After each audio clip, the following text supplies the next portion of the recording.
Hello दोस्तों, मैं सोनाली। मैं संदीप। आइए करते हैं सीधी बात। नो बकवास।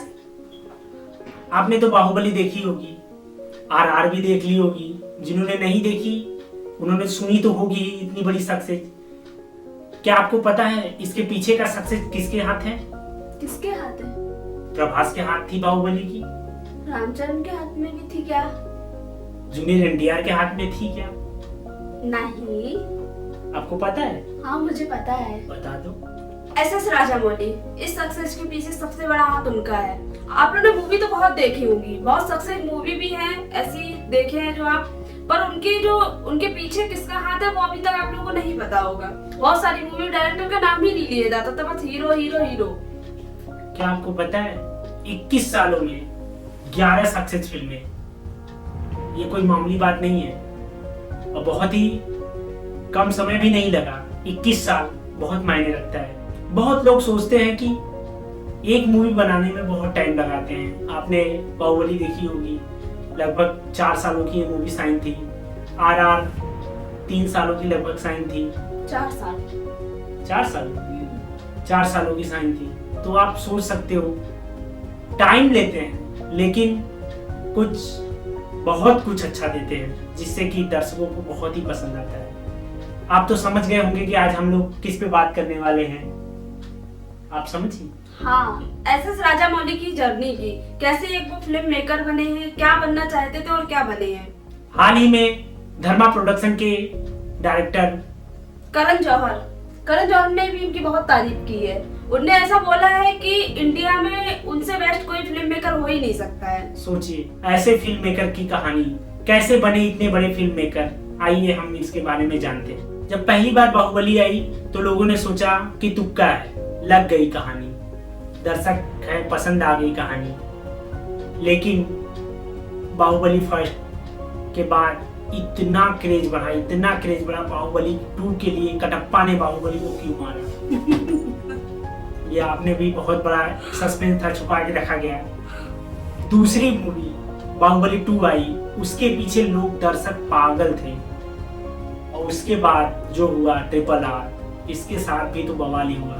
तो कहीं ये तुक्का नहीं है, कहीं तुक्का तो कहना बहुत आसान रहा पब्लिक के लिए। हाँ चलो एक मूवी रही, हो गई है सक्सेस, पर ऐसा नहीं होता है। उसके पीछे की जो उनकी मेहनत थी वो तो आप देखिए कितने सालों में उन्होंने कितना करके तब इतना आगे इतनी सक्सेस मूवी बन पाई है। एसएस राजामौली कर्नाटक में पैदा हुए हैं और आंध्र प्रदेश की पढ़ाई की है और उसके बाद पूरी फैमिली आके चेन्नई शिफ्ट हुई।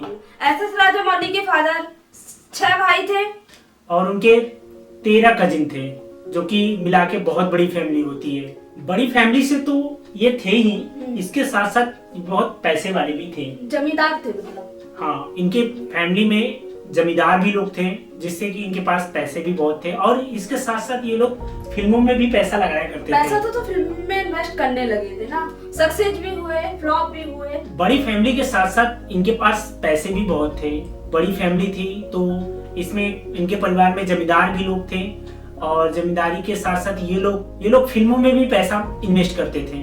फिल्म में पैसा तो लगाते ही थे, पर ऐसा नहीं था कि एक बार पैसा लगाने से ही इंसान सक्सेस हो जाए। कोई भी बिजनेस हो या कोई भी हो, जॉब, बिजनेस, एक बार में कोई भी सक्सेस नहीं हो सकता था। ऐसा ही इन लोगों के साथ भी हुआ है।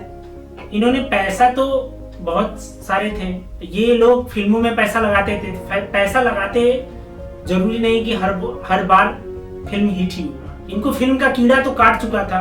पैसे तो बहुत थे लेकिन धीरे धीरे पैसा इनके पास खत्म होने लगा। इतना सब होने के बाद भी एसएस राजामौली ने कभी हार नहीं मानी। उनके हौसले इतने बुलंद थे ना, इतना पैसा लगाने के बाद पूरा पैसा डूब गया पूरी तरीके से, पर एसएस राजामौली अपने हौसले पे खड़े रहे। उनको बचपन से ही कहानियां लिखने का बड़ा शौक था। उनके दोस्त यार उनसे हमेशा उम्मीद रखते थे कि वो कुछ ना कुछ अच्छा सुनाएंगे, कुछ ना कुछ नया सुनाएंगे। और उनके पास हमेशा कुछ ना कुछ रहता। बचपन से ही वो कहानियां लिखने और सुनाने में बहुत ही इंटरेस्टेड थे। फिर वो एक दिन अपने फादर से बोलते हैं, पिताजी मुझे म्यूजिक डायरेक्टर बनना है। तो उनके पापा बोले, हाँ वो ठीक है, पर उसके लिए आप बहुत मेहनत करना पड़ेगी। राजामौली बोले, हाँ ठीक है मैं करूँगा। एसएस राजामौली का डायरेक्टर बनना आसान नहीं था। उनके भी लाइफ में बहुत ही कठिनाइयां आई, लेकिन उन्होंने उसको भी पार किया। उन दिनों एक बड़े डायरेक्टर थे राघवेंद्र राव, उनकी नजर पड़ी एस.एस. राजामौली पे और उन्होंने उनके साथ मिलकर एक एड शूट की जो कि बड़ी पॉपुलर रही, समाज से रिलेटेड थी। एड शूट के बाद उनको साउथ के काफी सीरियल भी मिले हैं, उन्होंने डायरेक्ट भी किए हैं साउथ के सीरियल को, और इसके बाद उनको एक मूवी भी मिली थी स्टूडेंट नंबर 1। उन्होंने पहली मूवी डायरेक्ट की स्टूडेंट नंबर 1, जिसके हीरो थे जूनियर एनटीआर, मतलब ट्रिपल आर। वही जूनियर एनटीआर जो कि ट्रिपल आर में भीम के किरदार में है। उसके बाद राजामौली का सफर शुरू हुआ, मक्खी, सीमाद्री, बाहुबली, RRR, और उसके बाद तो आप जानते ही हैं इस समय क्या हो रहा है। इतने टाइम लेकर और क्या देते हैं वो आपने तो देख ही लिया है। बहुत लोग कहते थे कि यार ये राजामौली टाइम बहुत लगाता है। टाइम लगने के साथ साथ एक मूवी लिखने में कितना टाइम लगता है? अगर आप एक पोयम भी लिखेंगे तो आपको 1 से 2 महीने भी लग सकते हैं और 1 हफ्ता भी लग सकता है, पर वो तो एक इतनी बड़ी मूवी लिखने जा रहे थे तो आप जो इंडिया ही नहीं पूरे दुनिया पे एक अपना छाप छोड़ा। और आज आप लोग देख भी रहे हैं कि बॉलीवुड ही नहीं, साउथ ही नहीं, इंडिया के बाहरी लोग भी राजामौली के दीवाने होते जा रहे हैं। वक्त जरूर ज्यादा लिया है पर सारी मूवी हिट दी है। और इसके बाद प्यार कौन नहीं करता? आप भी किए हैं क्या? हम भी किए हैं।